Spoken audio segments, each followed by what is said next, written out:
Drone manufacturers are misleading you, not with fake numbers, with real numbers that don't mean what you think they mean. A few weeks ago I got into an argument on LinkedIn with a manufacturer claiming centimeter accuracy without ground control points, even in height. They sent me their proof, a real case study done by a proper independent survey company, and it's the perfect example of what I'm talking about, because everything in that case study is true and the claim is being used to sell is still unproven. And because I have a real talent for making myself busy, I also told them that I could probably match the result with a drone that costs 10 times less. So in this video I will show you the 3 tricks accuracy marketing uses on you, the case study that uses all 3, and my attempt to back up my big mouth with my old Mavic 3 Enterprise. Either I prove the point or I will go back and apologize in public.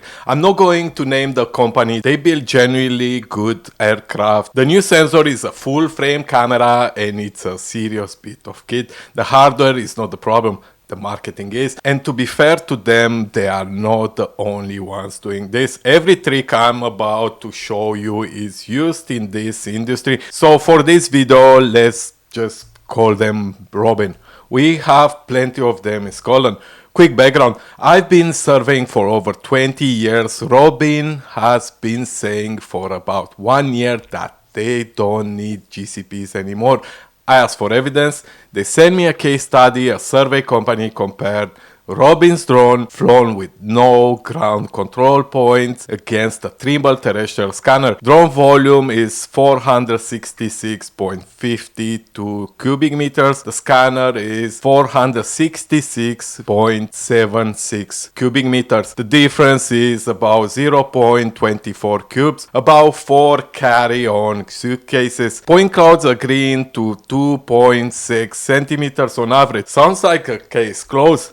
No, really. Now let me show you the 3 tricks hiding inside. The site is a 20-hectare gravel pit. The volume they survey is one stockpile of 466 cubic meters. That's a pile with a 17-meter footprint. It's like saying that Nacho's fur is black because his nose is black. For context, on a comparable site, I'm running stockpiles of 20 to 30,000 cubic meters spread across the whole site and around 10,000 cubes of cut and fill. Against those volumes, 466 cubes is a rounding error, and a small clean pile is just a small sample. It's the easiest possible sample. Sharp visible toes, no vegetation, no machinery park on it, no merging piles. Photogrammetry loves it. That is the case every drone passes, and that's the trick. Validate the product on the best case scenario and then let you assume the result transfers to the worst case.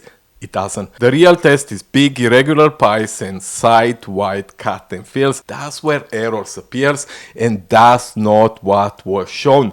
Trick 2 is sneakier and is the one almost everyone falls for. The claim is centimeter accuracy without GCPs, including absolute height. But look at what the case study actually measures. The 2.6 centimeter figure is a cloud-to-cloud comparison, surface against surface. 2 datasets can agree with each other beautifully and both be sitting in the wrong place. Agreement is no accuracy. Now, I read the full cross-section report and I will give you credit where it's due. The surveyor ran 4 cross-sections across the pit. The 2 surfaces typically agree within 5 to 25 millimeters, were spots around 4 to 5 centimeters. They had to exaggerate the graph 10 times vertically just to make the difference visible. A surface agreement, this is genuinely impressive, but here's the detail that matters, and it's in the title block of the drawing. The volumes were not computed against the pile base, they were computed against the fictive reference plane of 440 meters. Against a fixed plane, any systematic high error goes straight into the volume. So a 0.24 cube agreement over that footprint means the 2 surfaces agree in mean height to roughly 1 millimeter. 1 millimeter between a terrestrial scanner and a no GCP drone. So either this is the most accurate drone result ever published, or the two datasets weren't fully independent, meaning the drone point cloud was aligned to the scanner point cloud data before comparison. The case study doesn't say which, and that single unanswered question is the difference between a proof and a demo, which brings us to the trick number 3. Was no in the report. 3 things are missing from this case study. There are no independent checkpoint table, not one point measured separately comparing the drone's absolute position and height against known coordinates. That table is the standard way to prove absolute accuracy. Every surveyor's produced once. Its absence is a bit suspicious. The comparison skips part of the pile. Their own caption says the north face was excluded because the scanner couldn't capture it densely enough from where they stood. Fair limitation, honestly declared, but it means even this one small pile wasn't fully compared. And it's one pile, one site, on one day. No repeats, no different conditions, no different terrain. That's the trick pattern across the whole industry. Show what works, stay quiet about what wasn't tested. Now, I made a promise in that comment section and it's time to pay for it. In that comment section, I said I could probably match the result with another drone, and I'm going to be honest with you, I'm not going to recreate their test. Not because I'm dodging it, because there is no point. You've seen why. Their comparison is two surfaces against a fixed plane on a small clean pile.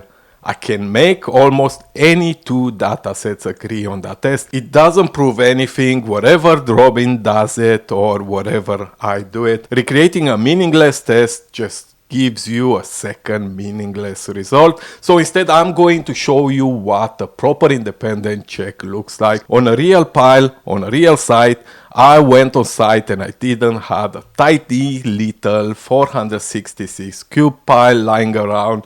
The smallest stockpile I could find was around 13,000 cubic meters, roughly 30 times bigger than theirs, which is what a stockpile actually looks like on a working site. Here's the test. 3 surfaces, 1 pile. First, I flew with my Mavic 3 Enterprise 60 meters above ground, 75% overlap both ways with ground control points laid on site. Then I processed the exact same flight a second time. No ground control points at all, just RTK, which is exactly the workflow marketing is selling. Same drone, same photo, same name, same piles. The only thing that changes between the two surfaces is whatever the ground control is in or out. So whatever the difference shows up is the no GCP workflow isolated with nothing else to blame.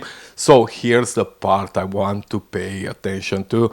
In that no GCPs run, the control points don't just disappear. I convert every single one of them into a checkpoint. They're not helping the processing anymore, they are grading it. Remember trick 3? The independent checkpoint table that was missing from that case study, the table that would actually prove or disprove centimeter accuracy without GCPs.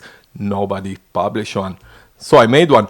And the third, the benchmark. I surveyed the pile with the Emily GNSS rover the old-fashioned way, walk it point by point, and the way I did it for years before drone existed. A completely independent measurement that has nothing to do with photogrammetry. So drone with GCPs, drone without GCPs, and an independent ground survey. No fixed reference plane, no cherry pick faces, nowhere to hide. That's what an independent check looks like. 3 surfaces, 1 checkpoint, 1 pile. Here's what came back. Here's the profile. Blue is the GNSS ground survey. That's the benchmark. Green is the drone process with GCPs. Red is the same drone, same photos processed with RTK only.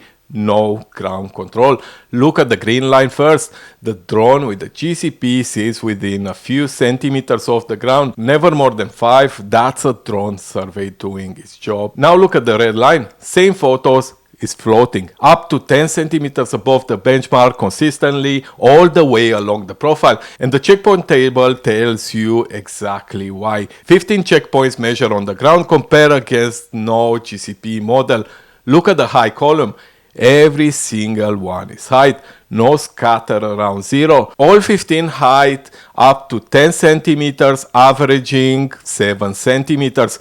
The height RMSE against independent checkpoints is 7.1 centimeters. That's no noise, that's the classic no GCP signature. The whole model is sitting 7 centimeters above the real world, perfectly shaped wrong height. How about the same photos processed with GCPs? 12 of those points went in as control, which left me with 3 as independent checkpoints. Height error on those is 8 millimeters, and the profile against the GNSS survey backs it up the whole pile. So there's the verdict on the claim.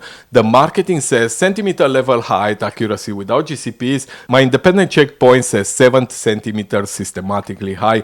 Those two statements don't match. Now you might say 7 centimeters, who cares? So let me show you what 7 centimeters does to a volume, because this is where it stops being an academical argument and starts being about money. Same footprint, 5,500 square meters. Compared against the GNSS benchmark surface, the drone with the GCP's net difference is 10.86 cubic meters. And look at the split, 175 cut, 186 fill, balanced either side of zero.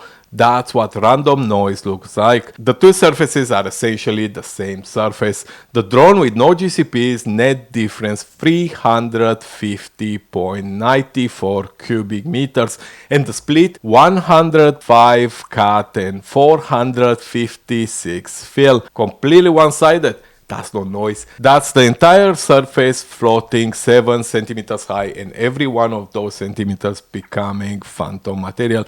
Same photo, same drone, same day.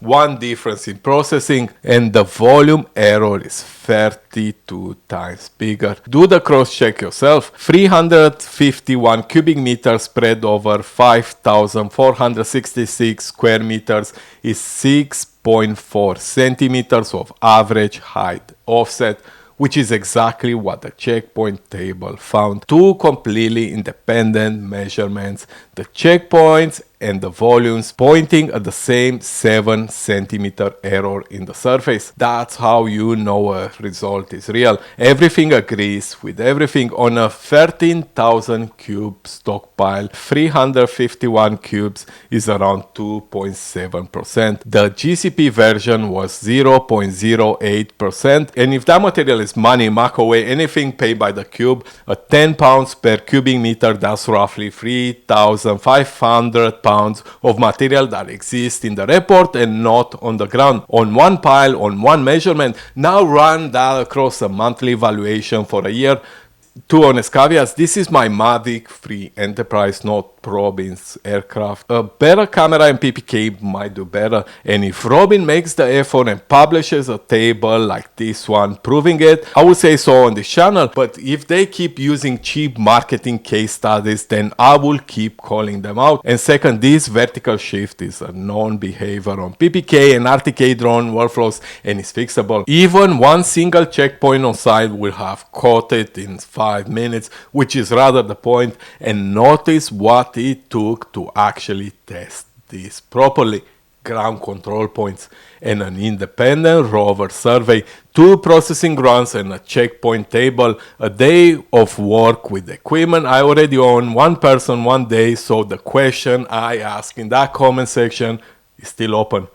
Where is the manufacturer version of this table? Here's the takeaway, and it applies to every manufacturer, not just Robin. When someone shows you an accuracy study, ask 3 questions. Was it tested on something that looks like your site or on the easiest possible case? Is there an independent checkpoint table proving absolute accuracy, or just 2 datasets agreeing with each other? And what's missing from the report that a surveyor would normally include? If the answers are easy case, no checkpoints, plenty missing, you are not looking at evidence, you are looking at marketing wearing a high vis. And that RMSEA value your processing software prints it out. That's the model marking its own homework. The only accuracy figure that counts is the one that comes from independent checkpoints. You've just watched the difference in this video. I've been waiting about a year for proper site-wide, no GCPs validation from anyone in this industry, and I'm still waiting. Robin, if you're watching, the offer stands. Give me a real dataset, 20 hectares, cut and fill independent checkpoints, and I will run the comparison publicly. If you like this kind of straight talk, this is what I cover in my email newsletter. The link is down in the description. And if you're wondering whatever is possible to get good accuracy with just a consumer drone, you have to watch this video next.